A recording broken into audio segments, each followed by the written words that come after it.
ಸ್ನೇಹಿತರೆ, ಏನಿವತ್ತು KPRS ಕರ್ನಾಟಕ ಪ್ರಾಂತೀಯ ರೈತ ಸಂಘ ವತಿಯಿಂದ ರಾಜ್ಯ ಮಟ್ಟದ ಸಮಾವೇಶವನ್ನು ಕೋಲಾರ ಜಿಲ್ಲೆಯಲ್ಲಿ ಕೋಲಾರ ಕೇಂದ್ರ ಸ್ಥಾನದಲ್ಲಿ ಆಯೋಜನೆ ಮಾಡಿದ್ದೀರಿ. 8, 9, 10, 11 3 ದಿನದ ಕಾಲ ನಡೆಯುತ್ತೆ. ಅದು ಬಂದು ನಮ್ಮ ಸುದರ್ಶನ್ ಅವರು ಮಾಜಿ ಸಭಾಪತಿಗಳು ಅವರ ಅಧ್ಯಕ್ಷತೆ, ಹಾಗೆ ನಮ್ಮ KPRSನ ರಾಜ್ಯಾಧ್ಯಕ್ಷರಾದಂಥ ಯು ಬಸವರಾಜರು,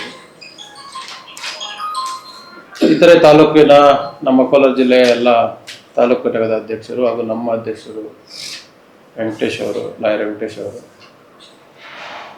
ಈಗಾಗಲೇ ರೈತರ ಏನು ಒಂದು ಮೂಲವಾಗಿ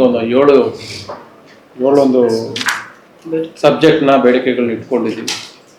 ಅದರಲ್ಲಿ ಮೂಲ ರೈತ ವಿರೋಧಿ ಮತ್ತು ವಾಣಿಜ್ಯ ಒಪ್ಪಂದಗಳನ್ನು ವಿರೋಧಿಸಿ, ಶಾಶ್ವತ ನೀರಾವರಿಗಾಗಿ ಬೆಂಬಲ ಬೆಲೆ ಸಂಸ್ಕಾರ ಉದ್ದಿಮೆ ಸಾಲ ಮನ್ನಾ ಆಗ್ರಹಿಸಿ, ವಿದ್ಯುತ್ ಖಾಸಗೀಕರಣ ಇದು ತುಂಬ ಇಂಪಾರ್ಟೆಂಟ್ ರೈತರಿಗೆ. ಈಗ ನಮ್ಮದು ಫೋನ್ಗಳಲ್ಲಿ ಪ್ರೀಪೇಯ್ಡ್ ಫೋನ್ಗಳು ಬರ್ತಾವಲ್ಲ, ಆ ಥರ ಮೀಟರ್ಗಳಿಗೆ ದುಡ್ಡು ಕಟ್ಟಿದ್ರೆ ಮೀಟರ್ ಆನ್ ಆಗುತ್ತೆ, ಇಲ್ಲ ಆ ಥರ ಆಗೋಗುತ್ತೆ. ಈಗಾಗಲೇ ಈ ಕೇಸು ಹೈಕೋರ್ಟಲ್ಲಿ ಪೆಂಡಿಂಗ್ ಇದೆ. ಆ ಮೀಟ್ರ್ ಕೊಂಡ್ಕೊಳ್ಳೋದಕ್ಕೇ ಲಂಚ, 400 ರೂಪಾಯಿ ಮೀಟ್ರನ್ನ 4,000 ರೂಪಾಯಿ ಕೊಟ್ಟು ತಗೊಳ್ಳೋದು ಗೌರ್ಮೆಂಟ್. ಆ ಥರ ಒಂದು ಸನ್ನಿವೇಶ ಇರಬೇಕಾದ್ರೆ ಅದನ್ನು ಈಗಾಗಲೇ ಹೈಕೋರ್ಟಲ್ಲಿ ನಡೀತಾ ಇದೆ, ಕೇಸ್ ನಡೀತಾ ಇದೆ, ತಪ್ಪಿತಸ್ಥರಾಗಿದ್ದಾರೆ. ಅದ್ರ ಜೊತೆಗೆ ಬಗರ್ ಹುಕುಮುಗಳ ಸಾಗುವಳಿ ಚೀಟಿಗಳ ಬಗ್ಗೆ ಫಾರ್ಮ್ 53 ಹಾಕಿರ್ತಾರೆ ರೈತರು. ನಮ್ಮ ಶಂಕರ್ ಅವರು ಹೇಳಿದಾಗೆ ತಾಲೂಕಲ್ಲಿ 15,000 ಅರ್ಜಿ ಹಾಕಿದ್ದಾರೆ. ಎಲ್ಲ ಸಣ್ಣ ರೈತರು 13,000 ಅರ್ಜಿ ವಜಾ ಆಗಿದೆ. ಈ ರೈತರ ಪರವಾಗಿ ಹೋರಾಟ ಮಾಡೋದು ಏಕೈಕ ಪಾರ್ಟಿ ಅಥವಾ ಸಂಘಟನೆ ಇರಬೇಕಾದ್ರೆ ಕಮ್ಯುನಿಸ್ಟರು, ಅದು CPM ಪಾರ್ಟಿ ಮತ್ತು KPRS.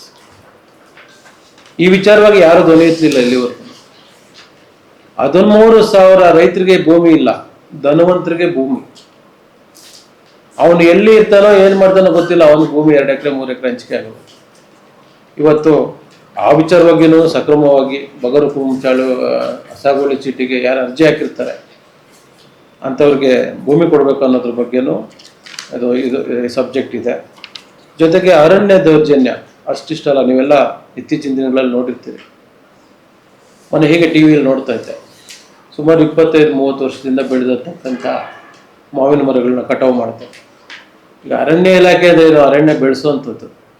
ಇವ್ರೇನು ಮಾಡ್ತಾರೆ, ಭೂಮಿನ ಲೆವೆಲ್ ಮಾಡ್ಬಿಟ್ಟು ಫೆನ್ಸ್ ಆಗ್ತಾ ಇರ್ತಾರೆ. ಏನೋ ರಿಯಲ್ ಎಸ್ಟೇಟ್ ವ್ಯಾಪಾರಿಗಳು ಭೂಮಿನ ಲೆವೆಲ್ ಮಾಡ್ಬಿಟ್ಟು ಲೆಔಟ್ ಮಾಡ್ತಾರಲ್ಲ, ಎಲ್ಲ ಸಮ ಮಾಡಿಬಿಟ್ಟು ಆ ಥರ ಮಾಡ್ತಾರೆ. ಕೋಸು ಇನ್ನೊಂದು ನನಗೆ ತಿಳಿದು ಮಾಡ್ಕೊಂಡು 15-20 ದಿವಸಕ್ಕೆ ಕಟಾವು ಬರುತ್ತೆ. ಕಟ್ ಮಾಡಿ ಅವನೇನೋ ರೈತ ಬೆಳೆದಿರೋದನ್ನ ಎತ್ಕೊಳ್ತಾರೆ. ನೀವು ಫೆನ್ಸ್ ಹಾಕಿದ್ರೆ ನಿಮ್ಮ ಜಾಗ, ಅದನ್ನು ಕೂಡ ಮಟ್ಟ ಮಾಡಿಬಿಡೋದು. ಅವ್ನು ಟೊಮಾಟೊ ಹಾಕಿದ್ರೆ ಟೊಮಾಟೋನ ಮಟ್ಟ ಮಾಡೋದು. ಇದಕ್ಕೆ ಹಿಂಗಾಗ್ಬಿಟ್ಟಿದೆ ಅಂದರೆ ರಾಜ್ಯ ಸರ್ಕಾರಗಳಾಗ್ಬೋದು, ಕೇಂದ್ರ ಸರ್ಕಾರ ನೀತಿಗಳು. ನಾವು ರೈತರಿಲ್ಲ ಅಂದರೆ ಈ ಜಗತ್ತಿನಲ್ಲಿ ಏನೂ ಇಲ್ಲ ಅಂತ ಎಲ್ಲರಿಗೂ ಅರಿವಿದೆ. ಆದ್ರೂ ಈ ಬಂಡವಾಳಶಾಹಿಗಳ ಮಾತುಗಳಿಗೆ ಅಥವಾ ಬೇರೆ ಏನೋ ಒಂದು ಪ್ರಭಾವಕ್ಕೊಳಗಾಗಿ ರೈತರ ಮೇಲೆ ನಿರಂತರವಾದ ದೌರ್ಜನ್ಯ, ಅವ್ರ ಬಗ್ಗೆ ಧ್ವನಿ ಎತ್ತೋದಕ್ಕೆ ಯಾವನ ಕೈಲೂ ಆಗಲ್ಲ. ಮೇಡಮ್ ಅವ್ರು ಹೇಳ್ತಾ ಇದ್ರು, ಅವನು ಅಧಿಕಾರಕ್ಕೆ ಬರೋವರೆಗೂ ಶಾಶ್ವತ ನೀರಾವರಿ 3 ಟೈಮ್ ಸಂಸ್ಕರಣೆ, ಅದಾದ್ಮೇಲೆ ಅದ್ರ ಬಗ್ಗೆ ಯೋಚನೆ ಮಾಡಲ್ಲ. ಇನ್ನೇನು ಎಲೆಕ್ಷನ್ ಇನ್ನೊಂದು 3 ತಿಂಗಳಿದ್ದಂಗೆ, ವರ್ಷ ಇದ್ದಂಗೆ ಸ್ಟಾರ್ಟ್ ಮಾಡಿದೆ, ಶಾಶ್ವತ ನೀರಾವರಿ ಬಗ್ಗೆ ಹೋರಾಟ ಮಾಡ್ತಾರೆ. ಕೃಷ್ಣ ನೀರು ಬೇಕು ಅಂತಾರೆ, ಕಾವೇರಿ ನೀರು ಬೇಕು ಅಂತಾರೆ, ಬಿಟ್ಟು ಇನ್ನ ತುಂಗಭದ್ರಾ ನೀರು ತರಿಸ್ಬಿಡ್ತಾರೆ.